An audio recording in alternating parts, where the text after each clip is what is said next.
Hola chicos, el segundo tema es Adverbs of Frequency. Así está en su libro, en página 61, y les pone ahí una gráfica.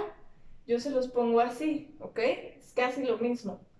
Se refiere a que always es la frecuencia con la que haces algo, el 100%, es decir, siempre. Usually equivaldría a un poquito menos, usualmente.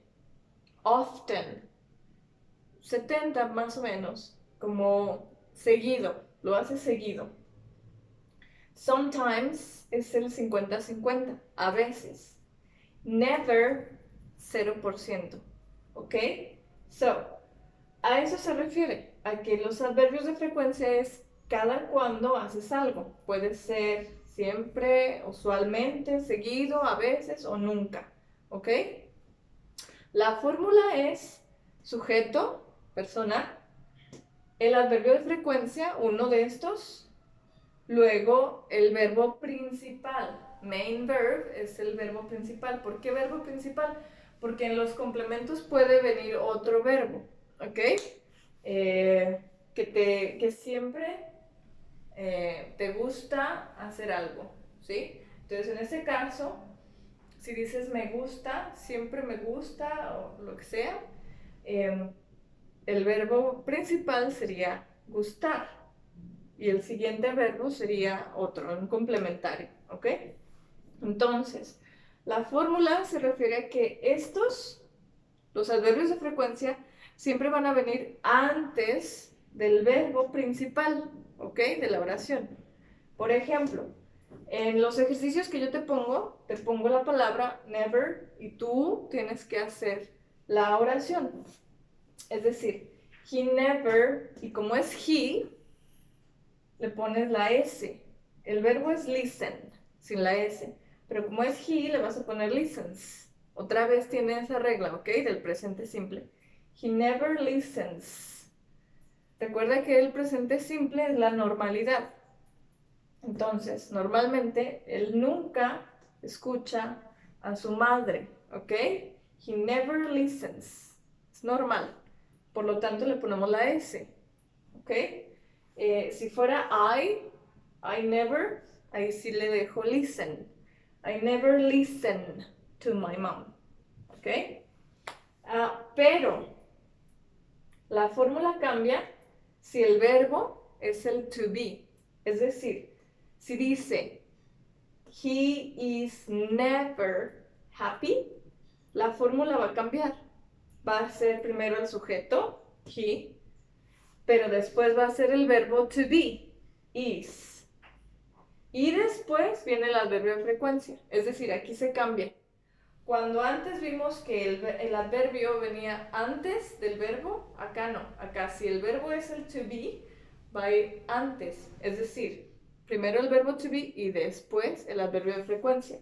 He is never happy, ¿ok? Ahora, si tengo un auxiliar, como una negación en este caso, si la oración es She doesn't read magazines, acuérdate que si afecto el auxiliar, ya no afecto el verbo. En este caso, puse she doesn't, afecto el auxiliar, entonces ya el verbo queda igual. Read magazines. ¿Dónde iría ahí el adverbio de frecuencia? Antes del verbo principal, antes del verbo. ¿Cuál es el verbo? Read. Entonces tengo que poner antes de read uno de estos. Ok, entonces quedaría She doesn't usually read magazines. ¿Ok? ¿Se entendió? Entonces, primero, estos te van a indicar la frecuencia, pero no van justo después de la persona. Más bien, grábate que van antes del verbo, de la acción. Pero si el verbo es el to be, va después del verbo to be, ¿ok? Otro tema que viene ahí es el how often. How often es qué tan seguido, cada cuándo, ¿ok? A eso se refiere how often. How often, recuerda que often es seguido. Si le pones el how often es qué tan seguido, ¿ok?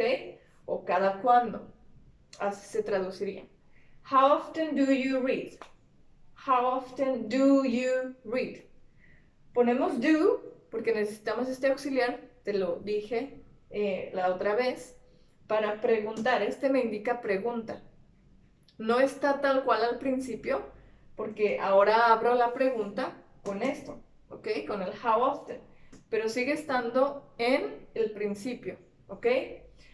Ahora uso do porque la persona es you. Si la persona es she, or he, or it, pongo does. Entonces cambia. How often does she read? ¿Ok? La fórmula entonces es how often más el auxiliar que corresponda, ya sea do or does, que corresponda con el sujeto. Si es you, es do. Si es she, es does. Después sigue el verbo y después los complementos y al final el símbolo de pregunta. Se lo pone. Y ahí vienen las respuestas en su libro, que puede ser once, significa una vez, twice, dos veces, three times, four times. A partir de three se dice times. Times es veces. ¿Ok? Entonces, cada cuando lees, una vez a la semana puede ser, dos veces al mes, bla, bla, bla, bla, bla. ¿Ok? Cada cuando vas al cine. How often do you go to the cinema? How often do you go to the museum? Si nunca vas al museo es never, ¿ok? Si vas seguido, often, ¿ok? Pero si tienes un número, puedes decir una vez al año, una vez a la semana y así, ¿ok? Once a week, twice a month, twice a year, ¿ok? Ahora, te explico la actividad del libro. En la página 61 viene el tema y aparte viene la actividad. Ahí ya no lo tienes que conjugar. La actividad realmente es acomodar, que lo pongas en orden, ¿ok? Ya vienen las palabras como tienen que ir en el libro, nada más las tienes que acomodar. Acuérdate entonces de esto. ¿Dónde vas a colocar estos? Antes del verbo principal, a menos que el verbo sea el to be. Si es el to be, van después. Eso es lo que tienes que hacer en la actividad. Ya están las palabras tal cual. Tú nada más las ordenas de acuerdo a la fórmula. También el how often. Vienen preguntas de how often. No sé si una o dos. Las tienes que ordenar tal cual es. ¿Ok? Y la actividad que yo te pongo la palabra para que tú realices una oración. Te pongo never y tú tienes que hacer la oración, ¿ok? No sé cuáles te puse, tú las ves, las checas ahí. Recuerda, tienen que tener esta estructura. Y si pones una tercera persona, tienes que afectar el verbo a menos que le pongas un auxiliar. Afectas el auxiliar y ya no afectas el verbo, ¿ok? Bueno, es todo de este tema. Gracias.